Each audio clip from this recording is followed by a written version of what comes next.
Oke, mari kita buka Alkitab kita belajar dari kitab Yudas.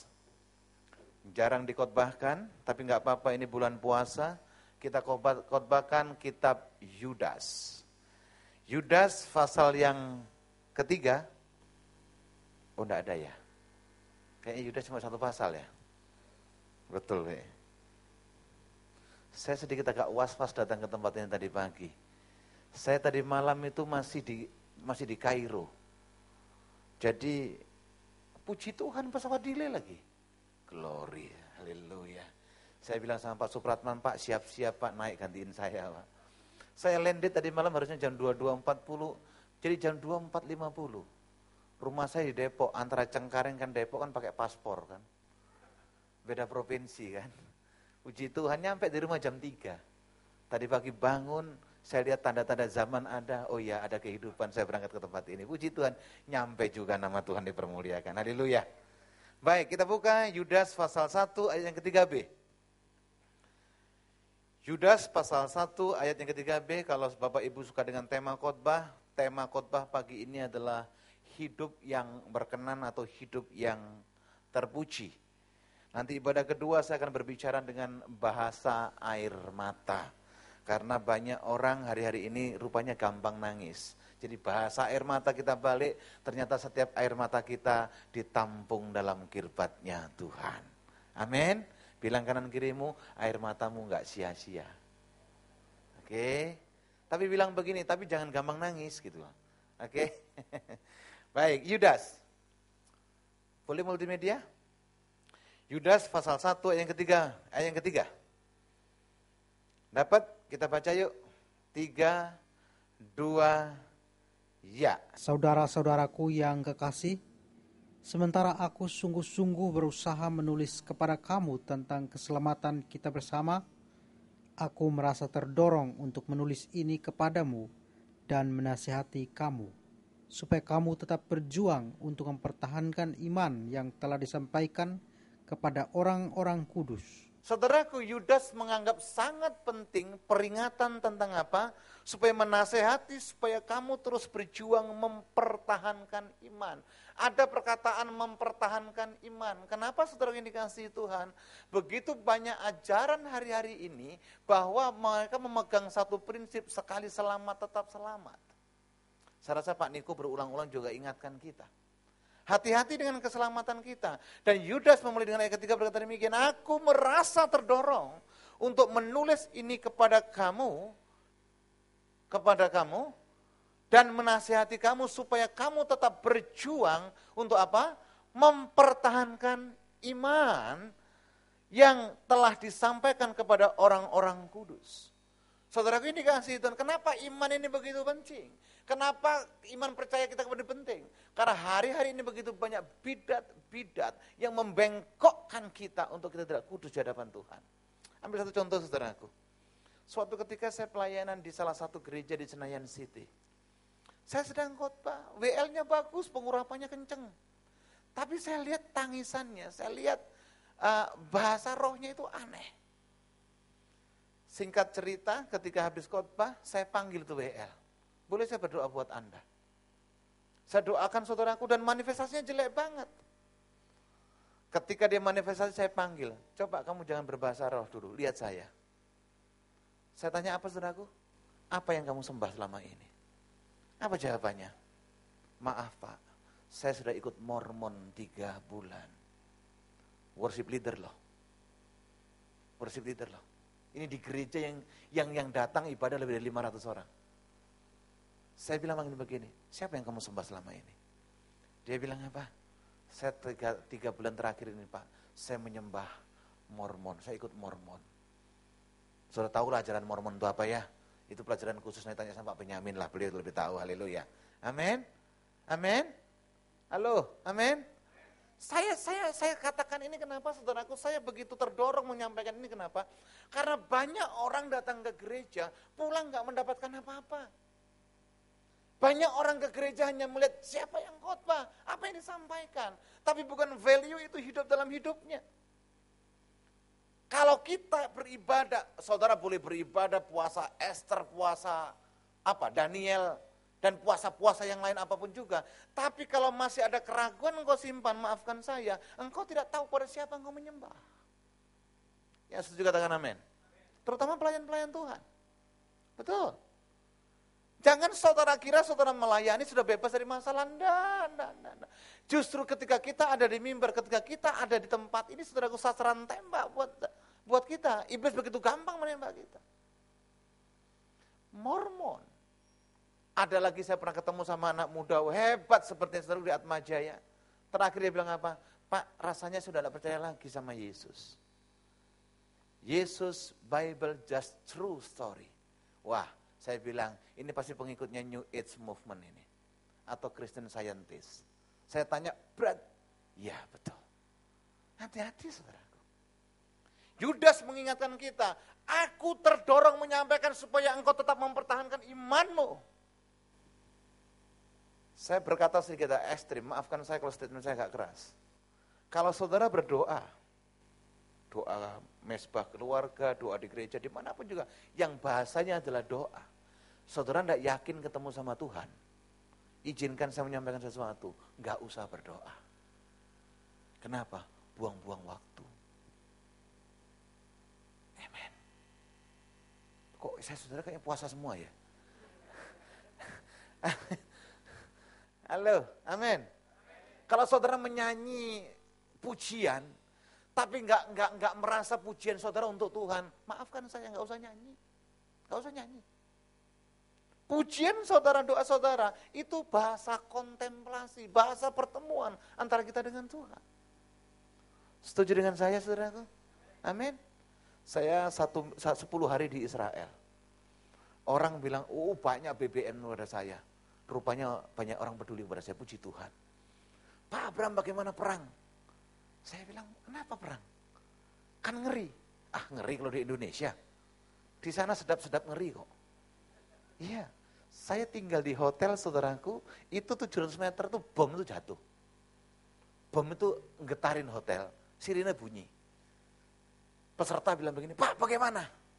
Daud saja perang, masakan kita tidak menyaksikan perang. Haleluya. Amin. Saya BB istri saya, kamu berdoa saja. Berdoa saja. Saya menikmati perang dengan doa tentunya ya. Bukan berarti, mana peluru tembak aku, ini dadaku. Ya mati. Nah, cuma saya bilang begini, apapun situasi saya, ketika saya mempertahankan iman dan tetap berdoa kepada Tuhan, menyerahkan iman saya di hadapan Tuhan, saya begitu percaya penyertaan Tuhan atas kita sempurna luar biasa. Yang setuju tepuk tangan bagi Allah kita. Katakan haleluya. Coba lihat sekarang Yudas 1 ayat 11. Nah ini yang sedikit ada enak ini. Yudas 1 ayat 11. Multimedia sudah ketemu. Celakalah mereka, ini berarti dosa berjamaah. Celakalah mereka, karena mereka mengikuti jalan yang ditempuh siapa? Kain, dan karena mereka oleh sebab upah menceburkan diri ke dalam siapa? Kesesatan Bileam, dan mereka binasa karena apa? Kedurhakaan Korah. Nah, kita pelajari 3 tokoh ini. Tadi tema khotbahnya hidup yang berkenan. Saya mau ambil contoh yang kontraproduktif. Orang yang tidak disenangi oleh Tuhan. Celakalah mereka, yang pertama Kain, yang kedua adalah Bileam. Bileam itu bahasa aslinya adalah Beor. R-nya jangan diganti. Bahaya. Beor. Ya, jangan diganti. Ini bahaya ini. Atau kalau bahasa Yunaninya adalah Balaal. Memang jelek sekali namanya. Nabi padahal. Baik. Siapa Kain, saudaraku? Siapa Kain? Teroris pertama. Kejadian pasal 4. Kejadian pasal 4. Boleh ayat pertama? Kejadian pasal 4. Kemudian manusia itu bersetubuh dengan Hawa istrinya dan mengandunglah perempuan itu lalu melahirkan Kain. Maka kata perempuan itu, aku telah mendapat seorang anak laki-laki dengan pertolongan Tuhan. Ayat 2. Selanjutnya dilahirkannya Habel, adik Kain, dan Habel menjadi gembala kambing domba, Kain menjadi petani. Ayat 3. Setelah beberapa waktu lamanya maka Kain mempersembahkan apa? Garis bawahi kalau itu Alkitab sendiri. Ada sebagian. Jadi dia sisihkan. Bukan yang disediakan sejak dari awal, tapi sebagian. Sebagian dari hasil tanah itu kepada Tuhan sebagai korban persembahan. Ayat 4. Habel juga mempersembahkan korban persembahan dari siapa? Anak yang ada perbedaan yang serius. Yang pertama apa? Sebagian. Yang kedua apa? Yang sulung. Saudara datang ke gereja, saudara bisa bilang begini, Tuhan, aku sisakan sebagian waktuku untuk ke gereja. Tuhan, aku persembahkan sebagian waktuku untuk berdoa. Saudara tidak bisa begitu. Dalam Tuhan, saudara berkata demikian, Tuhan, aku sediakan waktuku yang terbaik bagi Tuhan. Tapi yang jadi masalah sebenarnya bukan hanya persembahan. Yang jadi masalah adalah di ayat yang ke-6. Coba lihat ayat yang ke-6, Kejadian pasal 4 ayat yang ke-6. Ini jadi masalah. Firman Tuhan kepada siapa? Kepada Kain. Mengapa hatimu panas dan apa? Mukamu muram. Jadi hal yang paling pokok persembahan daripada Kain tidak diterima Tuhan, bukan hanya sebagian dari persembahan, tetapi sikap Kain, sikap hati dan sikap tubuh Kain di hadapan Tuhan tidak didapatkan benar di hadapan Tuhan. Amin. Amin.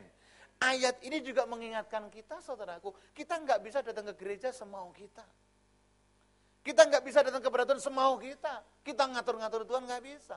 Tuhan tetap lihat sikap kita. Tuhan tetap melihat hati kita. Dan Tuhan tetap melihat apa yang ada dalam hati kita. Setuju dengan saya? Amin. Loh iya, kalau mendengarkan firman Tuhan di rumah bisa kok sambil makan pisang goreng. Nonton aja YouTube channel. Betul? Tapi yang namanya pertemuan seperti yang dikatakan Ibrani 10:25 adalah pertemuan dengan Tuhan, kita menasihati, saling mendoakan, mendukung dan mengingatkan orang lain. Itu hakikat ibadah. Makanya Tuhan berkata demikian, mengapa hatimu panas dan mukamu apa? Muram. Tuhan ingatkan kita pagi ini, Bapak Ibu Saudara yang dikasihi Tuhan. Hati-hati dengan sikap tubuh dan sikap hati kita di hadapan Tuhan. Siapa bilang di gereja semua akur? Enggak. Loh iya Pak ya? Ya, di gereja sini enggak sih, saya baru pulang dari Mesir, di Mesir yang banyak. Enggak, di sini wajah-wajah yang diberkati Tuhan, haleluya. Puji Tuhan, berikan senyum kanan kiri dong. Haleluya. Ya. Siapa bilang orang Kristen semua baik? Enggak. Betul. Betul. Banyak orang Kristen utang enggak bayar. Oh dodo gue banget itu Pak. Ah iya, udah selesaikan sudah. Amin. Saking rohaninya utang ditengking-tengking. Mana ayatnya? Dalam nama Yesus sikiralah patahkan nama utang-utang lunas. Tidak ada ayatnya, tidak ada.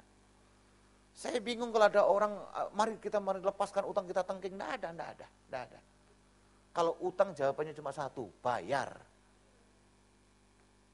Loh setuju apa enggak? Ya, betul. Ada lagi doa saking semangatnya ngawur-ngawur, roh ngantuk saya tolak. Enggak, saya temukan kejadian sampai Wahyu ada roh ngantuk. Loh ada nggak di Alkitab? Enggak ada. Saya sekolah saudaraku sampai S2 selesai, enggak ada roh ngantuk. Kalau ngantuk gampang jawabannya, suruh ke kamar mandi cuci muka. Loh betul apa betul? Iya Pak ya? Hati-hati loh, ngantuk itu nular. Bilang kanan kirimu, jangan suka tidur di gereja. Iya kan? Di gereja pakai AC, pakai sound system enak, masih juga tidur kebajut itu. Enggak di sini, ini wajah-wajah seger luar biasa. Kayaknya, puji Tuhan. Amin. Kain ditegur oleh Tuhan, Kain mukamu itu jelek, mukamu itu masem. Apakah ini yang kau tawarkan kepadaku? Gitu loh bahasa kasarnya saudaraku. Betul? Lah kita suruh tepuk tangan cuma begini toh. Betul? Ada WL, saya nggak tahu di sini enggak sih, banyak di Libya. Ada WL dikit-dikit, mari kan berikan kemuliaan. Terus kemuliaan itu bahasanya tepuk tangan. Namanya kemuliaan itu bukan tepuk tangan. Kemuliaan adalah sesuatu yang melampaui akal pikiran manusia, itu kemuliaan. Kalau kemuliaan ukurannya tepuk tangan, saudaraku, Whitney Houston, segala macam lebih hebat daripada kemuliaan. Kenapa? Kalau dia nyanyi semuanya standing applause. Iya apa ya? Lah, betul apa betul? Sorry, ini ngoreksi kudus loh ya. Ngoreksi kudus. Berikan kemuliaan, tepuk tangan, lebih kencang lagi kemuliaannya. Itu bukan kemuliaan. Kemuliaan untuk glorifikasi adalah sesuatu yang saudara kagumi, yang saudara dapatkan sesuatu yang luar biasa di hadapan Tuhan. Dan saya mau pastikan, semuanya itu hanya ada dalam diri Tuhan. Amin. Kain bukan hanya mukanya jelek, bukannya mukanya masem. Kain ditanya sama Tuhan, Kain, di mana adik lo? Apa jawaban Kain, saudaraku? Apa jawaban Kain? Emang gue babysitter? Betul ya. Aku gue babysitter. Ya kan pengasuh, adik pengasuh kan babysitter. Tuhan tahu enggak, saudaraku? Abel di mana? Kenapa Tuhan tanya? Loh, kenapa Tuhan tanya? Tuhan adalah Allah yang menguji. Tuhan adalah Allah yang melihat kemurnian hati saudara. Haleluya. Saudara boleh kudus di gereja, pakai baju putih, celana putih, rambut putih, sepatu putih, naik taksi harus putih. Betul? Matanya putih semuanya, jalannya gini. Itu vampir itu. Kekudusan bukan apa yang kau pakai, tapi kekudusan adalah apa yang ada dalam hatimu. Amin. Amin. Saudara mau berbuat baik saja, Tuhan sudah perhitungkan. Betul? Apalagi mau berbuat jahat, Tuhan juga sudah catat. Siapa yang pernah bohong? Angkat tangan. Oh, ampuni mereka Tuhan. Lagi. Siapa yang pernah bohong? Angkat tangan. Oke. Saya naikkan 1 digit pertanyaannya. Siapa yang sering bohong? Angkat tangan. Oke. Tidak apa-apa pengakuan dosa. Keterbukaan adalah awal daripada pemulihan. Haleluya. Pertanyaan yang ketiga, siapa yang hobinya bohong? Tidak ada ya. Tidak apa-apa, bohong-bohong kecil Pak, demi keutuhan rumah tangga. Tidak ada. Nggak ada. Betul. Oh, kita ketahuan. Pak, ini kan demi keutuhan Pak. Daripada dusta itu, lebih baik saya lakukan. Daripada ketahuan itu akan jadi ramai ceritanya. No, kebohongan yang satu akan menimbulkan kebohongan yang lain. Bilang kanan kirimu, tidak ada dusta di antara kita. Haleluya. Saya pernah melayani satu keluarga, saudaraku. Datang kepada saya, ini istrinya bangga sekali. Pak, puji Tuhan, tinggal nunggu keputusan pengadilan. Loh, kenapa Bu? Ibu, saya sudah gugat suami saya. Dan puji Tuhan Pak, rasanya saya sudah hampir di ambang perceraian. Loh kok bangga? Ibu menikah udah berapa tahun? 24 tahun. Kemal, 24 tahun. Kita udah peot itu, saudaraku. Saya tanya, apa masalahnya Bu? Ya, sendok. You know sendok? Sendok, spoon. Apa ya untuk makan tuh loh? Sendok. Gara-gara sendok. Loh kok bisa Bu? Ibu duduk-dudukan ya? Maksud saya mungkin berantem sama suami duduk. Enggak. Suami saya pegang sendok dengan tangan kanan, saya tangan kiri Pak. Akhirnya kami berantem di meja makan. Dan berdebat luar biasa. Ketika kami berantem hebat Pak. Semua dusta itu ternyata terbongkar. Nah loh, masalahnya bukan sendok. Karena apa? Dusta. Kayaknya mukanya mulai merah semua ini. Puji Tuhan. Ada yang tersinggung? Saya singgung terus. Ya, orang yang gampang tersinggung itu kampungan kok. Haleluya. Ya, tidak disalami aja. Tidak usah gereja-gerejaan. Aduh, deso ini. Ya. Enggak dapat bubur yang enak di sini. Saya enggak tahu kalau di sini susah tidak bicara bubur. Masa buburnya dihabisin, pendeta itu rakus 3 mangkok. Ih.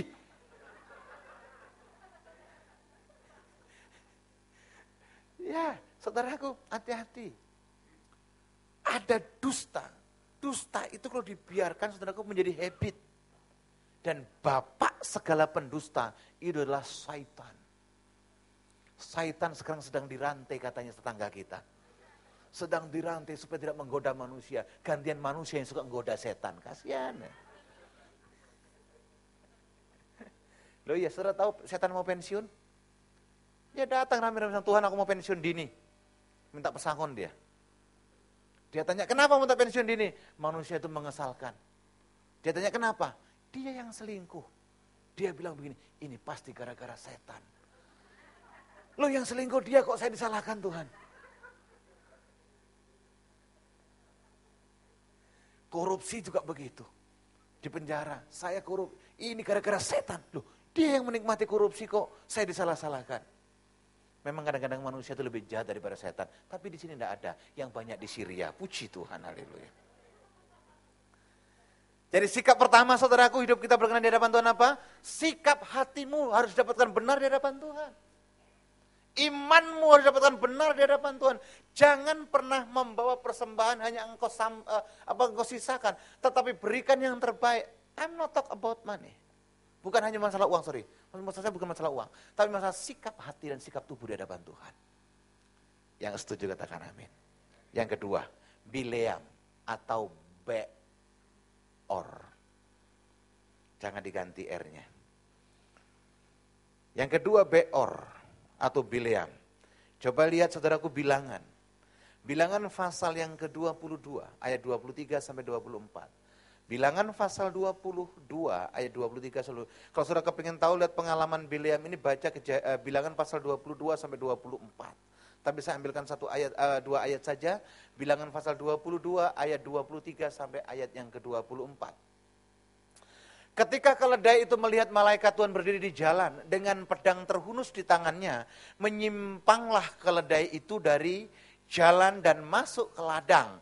Maka Bileam memukul keledai itu untuk memalingkan kembali ke jalan. Ayat 24. Kemudian pergilah malaikat Tuhan berdiri pada jalan yang sempit di antara kebun-kebun anggur dengan tembok sebelah menyebelah. Saudara lihat saya, saudaraku Bileam ini sebenarnya nabi yang hebat.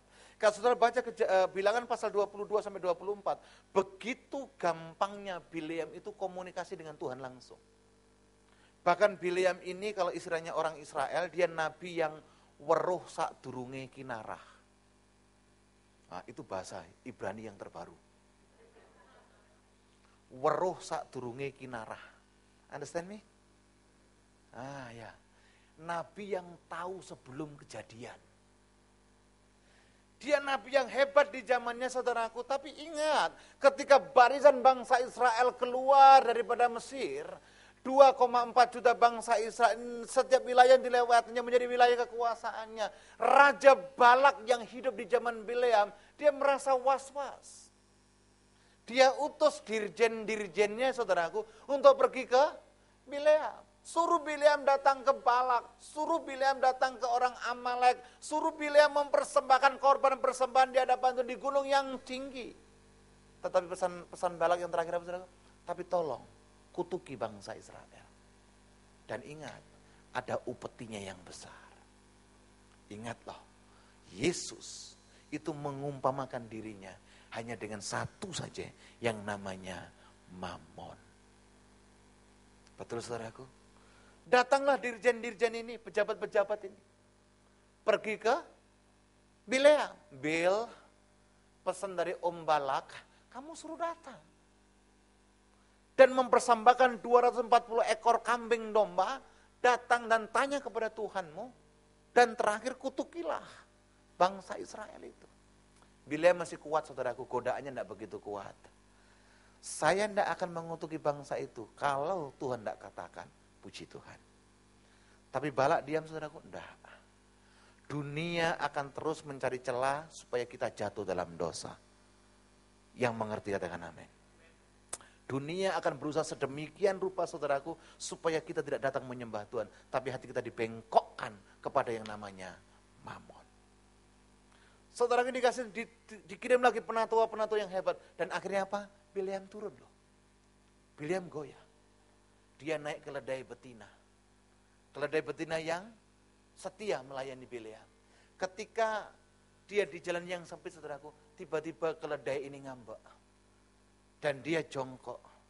Itu Bileam marah, dia ambil pentungan ditoki saudaraku. Cetok. Keledai itu bilang begini, sakit tahu. Karena akhirnya Alkitab, saudara baca. Alkitab akhirnya bilang apa? Dan keledai itu bisa bicara. Nah, bingung kan? Makanya baca. Siapa yang baca Alkitab tiap hari? Not all. Bilang kanan kirimu, mulai malam ini baca Alkitab.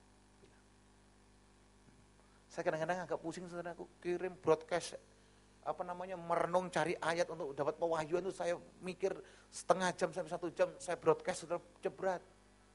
Nah itu broadcastnya salah satu udah masuk itu. Belum juga 2 detik, 3 detik saudaraku, udah dijawab, oke Pak, amin. Nggak mungkin dibaca lah. Yang cari pewahyuan saja ini setengah jam, 1 jam. Oke, GBU. Dijawab lagi, iyalah Pak. Aduh, nggak menghargai Tuhan itu, ampun deh. Tapi yang di MNC yang dapat broadcast saya nggak begitu kok. Saya tahu di MNC semua kudus ini. Haleluya. Saudaraku, mata daripada keledai itu dibukakan oleh Tuhan. Kenapa? Dia melihat malaikat menghunus pedang. Tujuannya bukan membunuh keledai itu, tapi Bileam. Jongkok lagi yang kedua, jengkel lagi sih bilang, ditoki lagi, cetok. Sakit tahu, pindah keledai itu. Yang ketiga juga sama, ditoki lagi. Akhirnya Tuhan bukakan mulut daripada keledai itu. Tuanku, kenapa engkau memukul aku, padahal aku setia melayani engkau. Apa jawab Bileam? Untung ada pendungan, ada pedang, tak putus lehermu. Apa dibilang sama keledai itu? Tidakkah engkau melihat di hadapanmu ada malaikat yang sedang menghunus pedang? Bileam baru tanya, di manakah malaikat itu? Hati-hati dengan hubungan kita dengan Tuhan, saudaraku. Hubungan kita yang baik kalau dibelokkan dengan kepentingan pribadi, itu membuat kepekaan kita menjadi pudar. Amen. Amen. Banyak pendoa hari-hari ini resign. Banyak hamba-hamba Tuhan resign. Saya mau katakan saudaraku, Tuhan tidak akan pernah memanggil seseorang kalau orang itu tidak diperlengkapi dengan pengetahuan. Nangkap? Tuhan tidak akan pernah bawa kita masuk dalam pelayanan kalau itu bukan panggilan kita. Pelayanan bukan gaya-gayaan. Pelayanan bukan gagah-gagahan. Khotbah bukan gagah-gagahan. Tapi khotbah itu berbicara tentang pesan Tuhan. Amen. Amen. Banyak orang, Pak jadwal saya sampai tahun 2018. Udah penuh, Yesus sudah datang. Iya repot amat, lihat jadwal kayaknya Yesus. Enggak penting, bukan berapa banyak jadwal yang penting. Tapi apakah setiap jadwal yang engkau terima itu memberkati banyak orang. Setuju dengan saya? Amin. Saya pernah saudaraku dikasih surat kaleng. Kenapa Pak Abraham mulai hari ini pasang tarif? Loh, masa khotbah pasang tarif? Aneh-aneh aja orang-orang itu. Ngaco aja. Kalau saya pasang tarif ngapain melayani pemulung? Nah, ngapain melayani penjara? Buat saya pemulung penjara adalah panggilan agung buat saya. Yang setuju katakan amin. Ya, di sana saya bisa bertemu dengan orang-orang yang baik. Saya ketemu dengan temannya Pak Supratman yang orang gila ngayani orang gila. Orang gila itu lucu saudaraku. Kita berdoa sendiri tutup mata dipukul sama dia. Jedok gitu. Orang gilanya bicara begini, kenapa kakak bicara sendiri? Loh, sedang berdoa kok dipukul. Aduh, capek deh. Kalau hanya di gereja pakai AC duduk enak, itu mah rata-rata. Amen. Saya sebelum ke Israel pelayanan ke Manado. Di Manado jauh sekali saudaraku, kalau berenang 10 tahun baru nyampe. Biasalah pendeta dari Jawa, lama tidak makan, kaki pendek kan, wah sudahlah. Kelihatan rakusnya. Iya, begitu datang itu, sudah babi kecap, babi rica, babi guling, semua tak sikat habis. Betul, 3 hari di sana berat badan saya naik 2 kilo. Aduh, ampuni saya Tuhan. Saudaraku, saya menjadi terfikir buat saya begini loh. Kami melayani harusnya dengan Pak Risa, dengan 4 pendeta pokoknya. 4-4-nya ini ex-muslim. Karena kami memang punya prinsip melayani ke daerah-daerah yang mereka mulai ada gerakan-gerakan mu'alafisasi. Sorry ini istilah baru, mu'alafisasi. Ya ini di Manado aja, di sini tidak ada. Ternyata Pak Risa istrinya sakit, ada asam lambung yang berlebihan. Terus pendeta Matilda itu, mertuanya meninggal. Satu lagi itu sakit apa gitu loh. Akhirnya saya one man show, saudaraku. Gak apa-apa, wes pendeta Jawa Timur kan bonek. Bondo nekat, rawi-rawi rantas, malang-malang putung, otot kawat, balung wasit, tok, katut koco.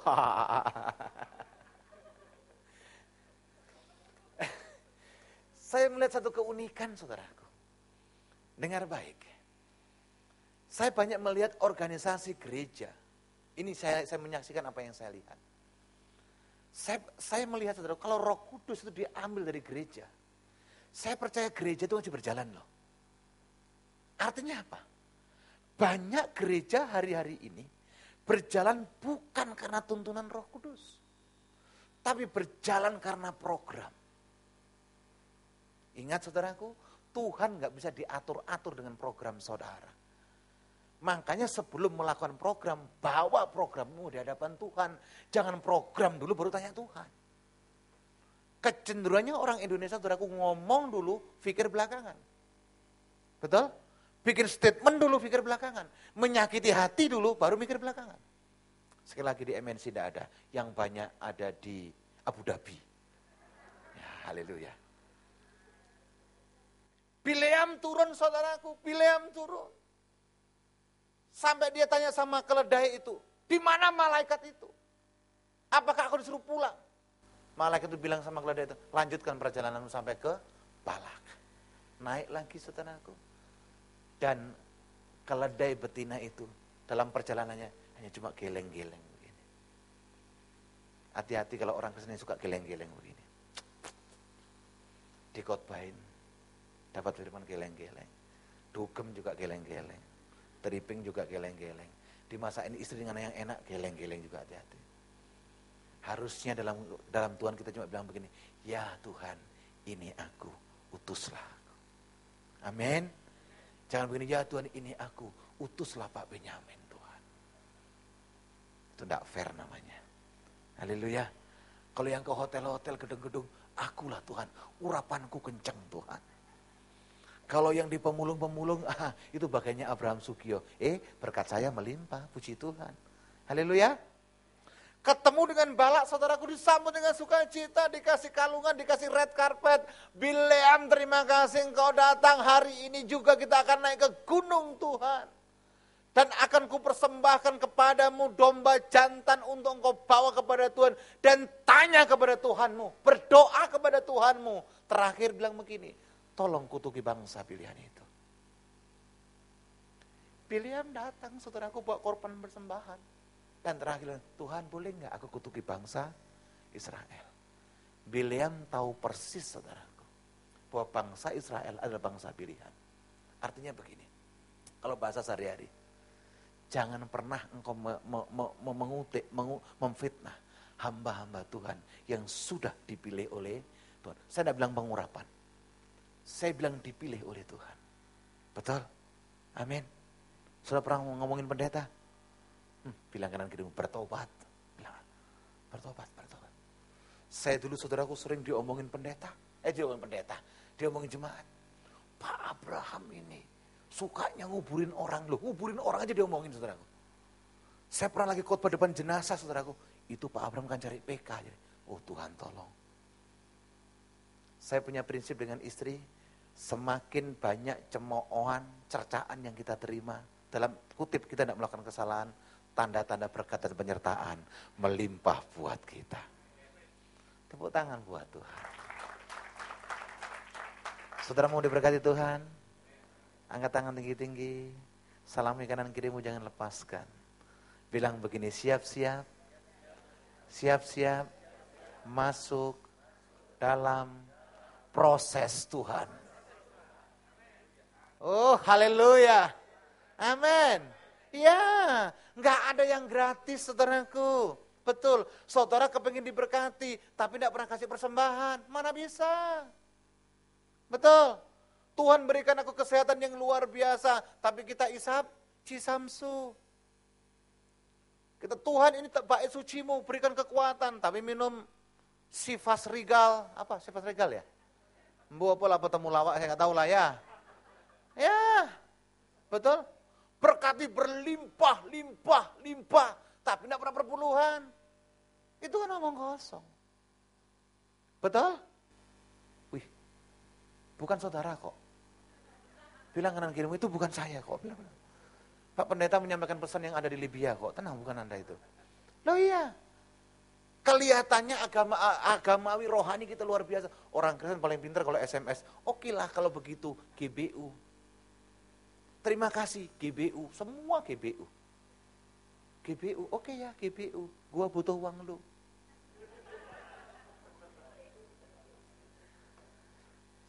Saudaraku, kalau saudara pelayan penjara, kayak Rutan Cipinang, itu penduduknya. Napinya itu ada 1070. Saya pasca kemarin melayani di sana, yang datang 380. Saya tanya, ini semua Kristen? Iya Pak, kami ada yang Katolik, ada yang Kristen, ada yang karismatik Pak. Wih, halak kita itu. Karismatik dia bilang. Ada yang berbahasa roh, banyak Pak. Oh iya. Saya tanya dulu waktu nyuri berdoa enggak? Loh pertanyaan toh. Waktu merampok berdoa enggak? Berdoa Pak. Waktu membunuh berdoa enggak? Berdoa Pak. Apa doanya? Dalam nama Yesus. Nah loh. Loh. Saudara saya tanya, kok bisa begitu? Ya Pak, doanya bagaimana spesifikasinya? Saya pengen tahu dong. Ya Pak, supaya enggak ketangkap polisi. Supaya kalau saya selingkuh istri nggak tahu. Itu dalam nama Yesus. Iya. Aduh dosa loh kamu. Yesus dipakai mainan. Ih kok saudara pelototin saya biasa aja bos.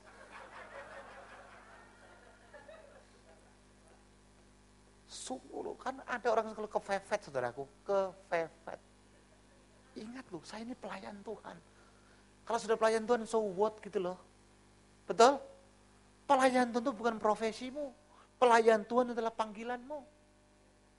Amen. Kalau kita mengaku diri sebagai pelayan Tuhan, pastikan perkataan kita, perbuatan kita, tingkah laku kita adalah representatif daripada Tuhan. Yang setuju katakan amin.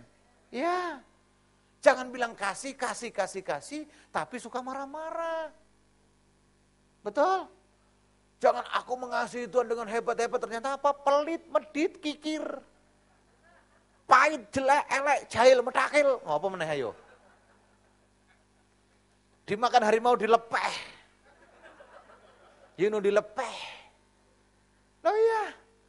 Packagingnya Kristen, mobilnya di belakang kacanya gede. Kasihnya seperti sungai yang tidak pernah kering. Wah.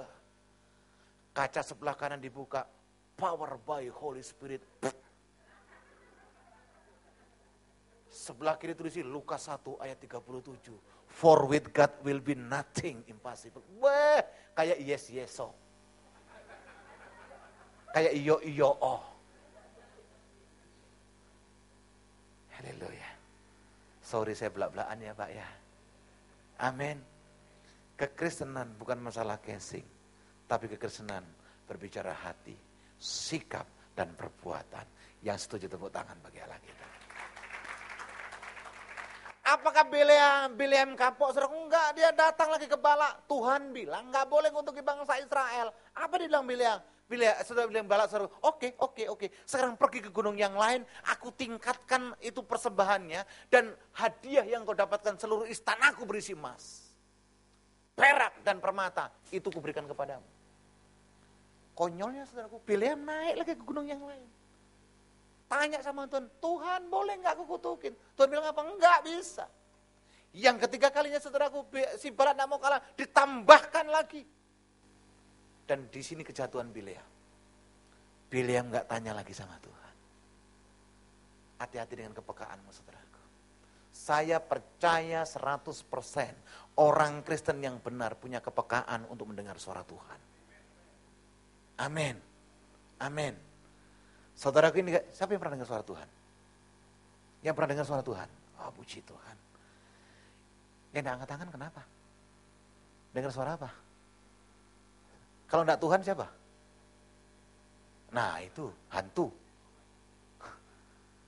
Siapa yang, saya Pak dengar suara Tuhan, tapi saya dengar suara istri Pak. Kenapa? Istri saya itu lebih daripada Tuhan Pak. Soalnya kalau dia ngomong itu hukum Pak. Wah, Kita so gaya-gaya di luar, saya jadi panglima Pak, di luar ada panganam Pak. Mati koi, haleluya. Nggak ada di sini, nggak ada yang ngaku.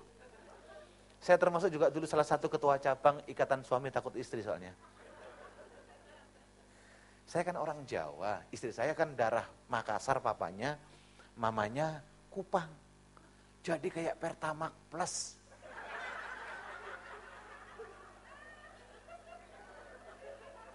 Senggol set bacok. Kalau ada orang marah-marah sama saya kan diam saja.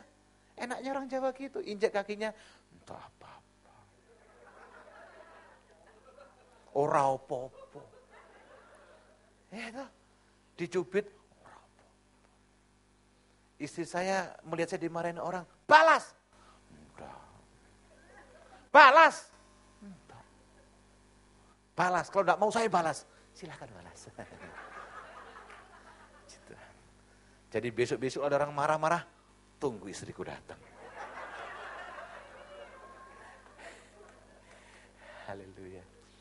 Itu dulu, sekarang enggak. Sekarang pria sejati. Haleluya. Saya pernah dimarahin, kamu ini banci. Loh, anakku loro banci ya apa? Oh.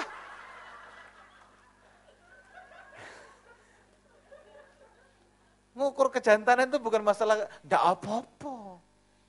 Tapi sekarang enggak, saya batuk aja. Oke. Batuk dulu, kopi keluar. Kalau batuk nanti 3 kali, sayur asam keluar. Kalau batuk terus sakit. Loh ya, tapi ingat loh ketika kami dipulihkan, kuasa itu luar biasa. Wih, aminnya kencang pergumulan bener itu.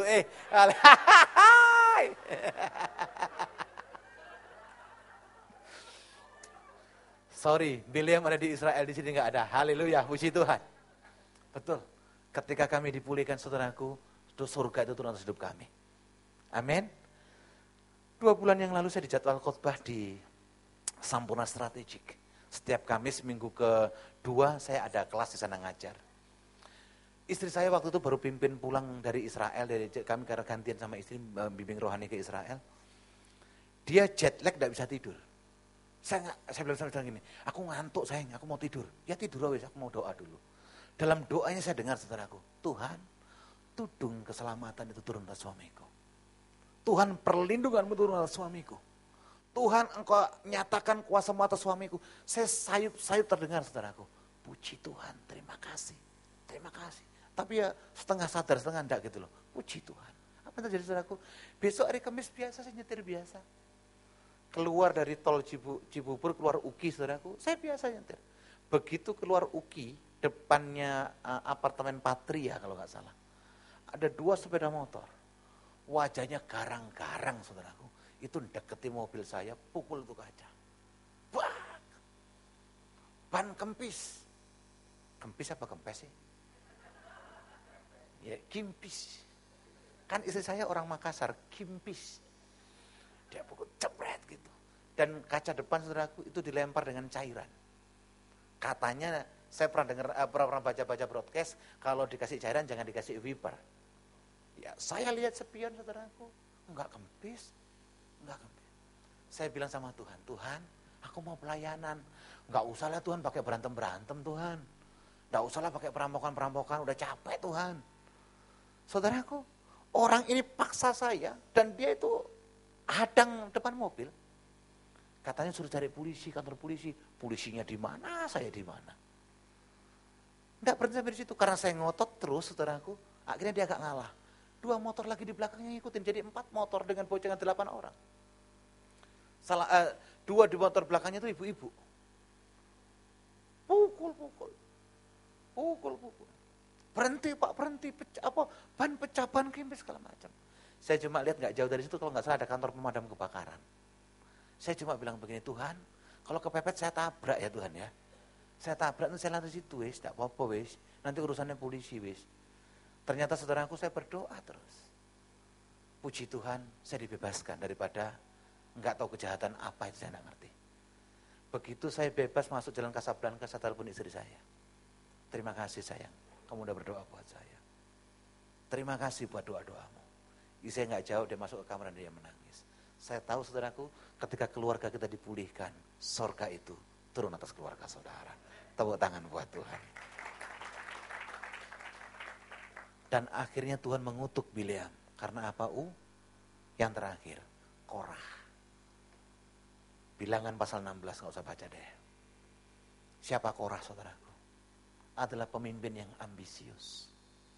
Siapa Korah? Dia punya prinsip bagaimana menjatuhkan Musa dan Harun. Korah lah ketika ada di kaki gunung Horeb yang mengajak semua bangsa Israel untuk memberontak kepada Musa dan membuat patung lembu emas. Sampai Tuhan bilang begini, Musa dan Harun menyingkirlah engkau dari kelompok itu. Dari orang-orang itu. Sebab aku akan binasakan mereka.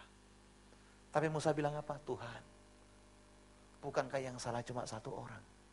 Kenapa engkau binasakan semua orang? Hati-hati saudaraku dengan pergaulan saudara. Hati-hati. Kita berteman dengan siapapun juga itu boleh. Tapi untuk bersahabat, saudara mesti pilih-pilih. Amin. Amin. Masa depanmu ditentukan dengan siapa engkau bergaul. Amin. Saudara orang baik, saudara suka berdoa, tapi bergaul dengan orang suka ngerumpi. Itu masalah waktu tangan jatuh dalam dosa, saudara. Betul? Saudara tidak pernah berpikir untuk judi. Tapi berkumpul dengan orang suka judi, masalah waktu saja kita akan jatuh dalam dosa perjudian. Betul?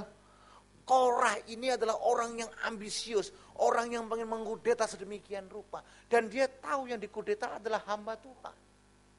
Ingat, pelayanan yang dibentuk dari hasil pemberontakan akan menghasilkan pemberontak-pemberontak baru. Setuju dengan saya?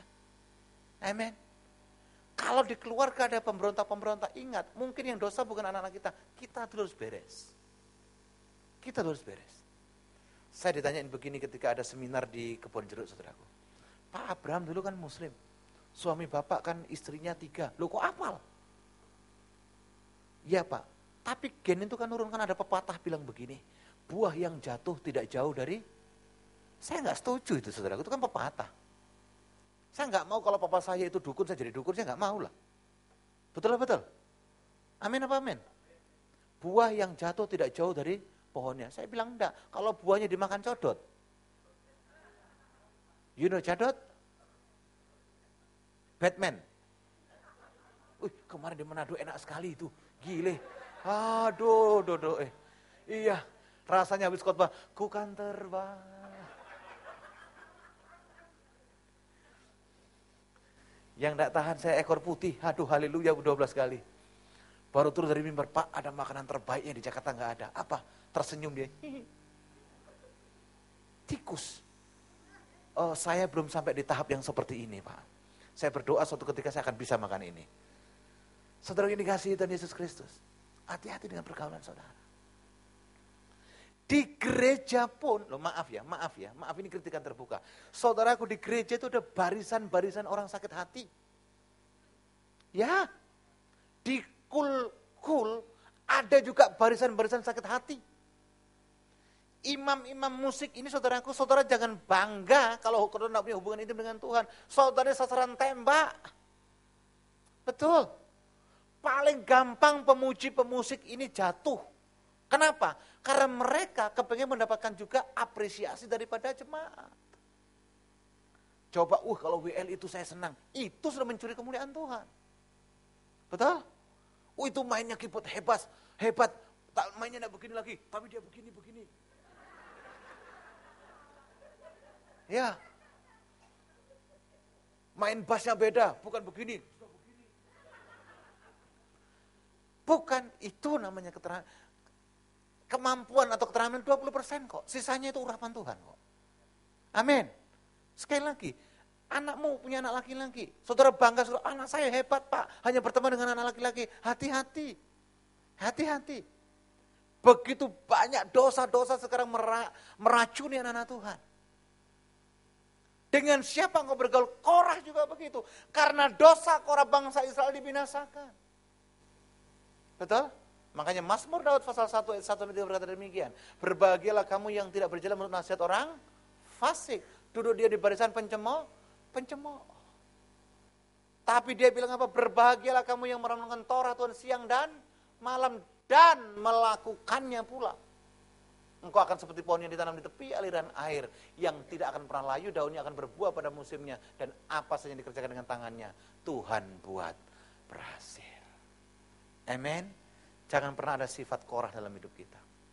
Jangan pernah ada kerakusan yang dimiliki Bileam dan jangan pernah ada rupa-rupa yang muram di hadapan Tuhan seperti Kain. Ketika tiga hal ini saudara jauhi, hidup saudara pasti berkenan di hadapan Tuhan. Tuhan Yesus berkati. Tepuk tangan bagi Allah kita. Haleluya. Saudara, mari kita berdiri.